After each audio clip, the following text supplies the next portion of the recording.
La palabra de Dios está llena de historias que apuntan a promesas de Dios, está llena de promesas directas e indirectas de Dios y está llena de mandamientos con promesas. Dios le dice, por ejemplo, en el capítulo 28 de Deuteronomio al pueblo de Israel: si ustedes hacen esto, yo haré esto. Son mandamientos con promesas, pero también el apóstol Pablo nos recuerda que el primer mandamiento con promesa es: honrarás a tu padre y a tu madre para que te vaya bien y seas de larga vida sobre la tierra. El ser humano que ha experimentado el poder de las promesas de la palabra de Dios sabe muy bien que sin esas promesas su vida no sería lo mismo.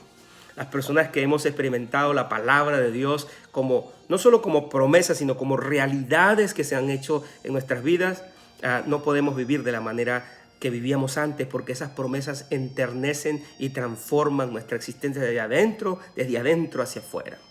Jabez es la historia que se ha conocido en la iglesia cristiana y más allá de la iglesia cristiana, porque incluso un libro se escribió acerca de su historia y otras cosas se han escrito y muchos sermones se han compartido basados en la vida de Jabez, ¿verdad?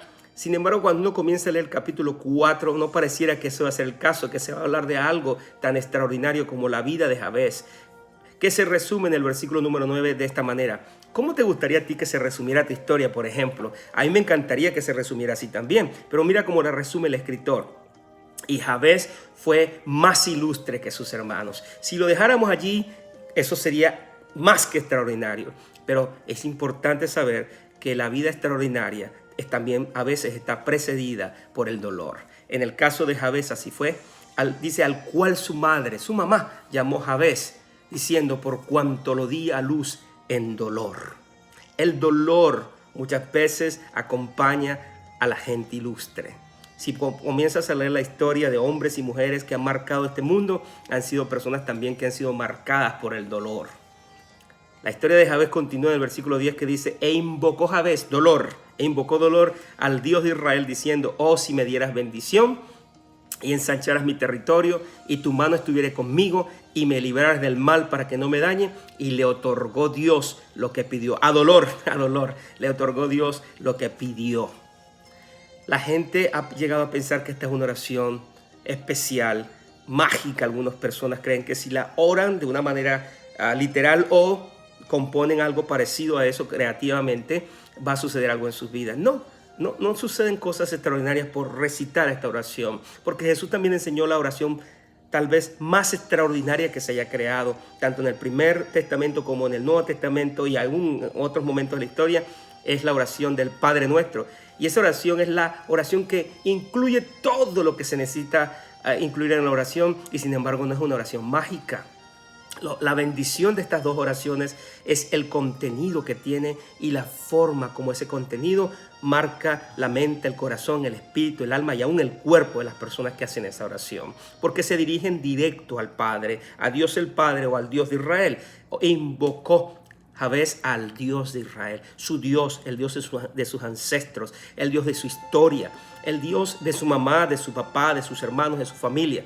La diferencia estuvo en el hecho de que Jabez se dio cuenta que el dolor marcaba su vida desde que era un bebé hasta ese momento. Todo el mundo que lo llamaba le recordaba que él era el hijo del dolor.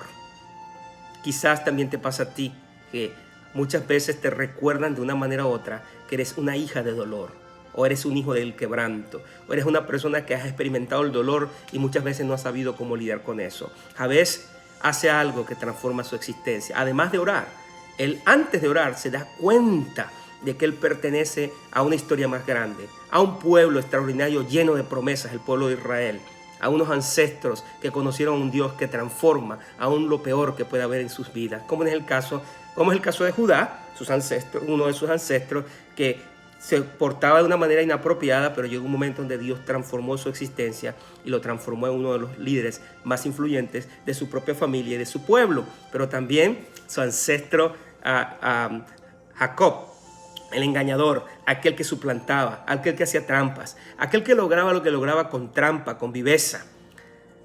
Dios también transformó a ese hombre y lo transformó de Jacob, de suplantador, a alguien que gobierna con Dios, porque lucha con Dios, ¿verdad? Para lograr en la vida las cosas que él logró, tuvo que aprender a luchar con Dios. no a trampear, a ser tan vivo y tan tramposo, tan sagaz para lograr las cosas, pero a luchar con Dios.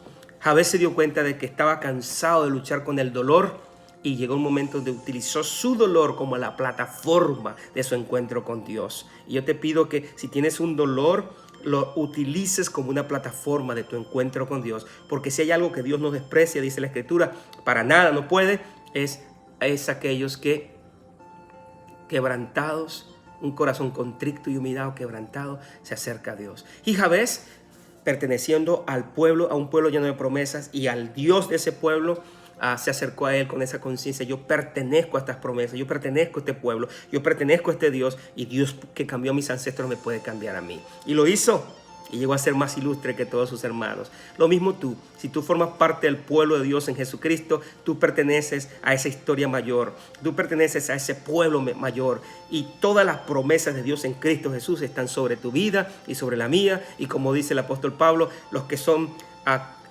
seguidores de Jesús, creyentes de Jesús, son herederos con el creyente Abraham y con Sara. Así que adelante. En este día te recuerdo que tu dolor no debe definir tu existencia, sino que tu dolor debe ser una plataforma para orar mejor, para orar con mayor profundidad y con mayor confianza. Que en este día tu vida no sea definida por el dolor, sino tu vida sea definida por tu historia con Dios y con su pueblo. Por eso dice Hebreos 12:1, que estamos rodeados de testigos y testigas de la fe, hombres y mujeres que le creyeron a Dios y fueron transformados. Así también en este día hazlo tú, por ti, por tu familia, por la gente que te rodea. Te habló el doctor Alfredo Delgado, sirviendo en el sur de California. Comparte esta palabra si te fue de bendición con otras personas, para que también sean bendecidas, y que en este día la paz, la gracia y la comunión de Jesucristo estén contigo, hoy y siempre.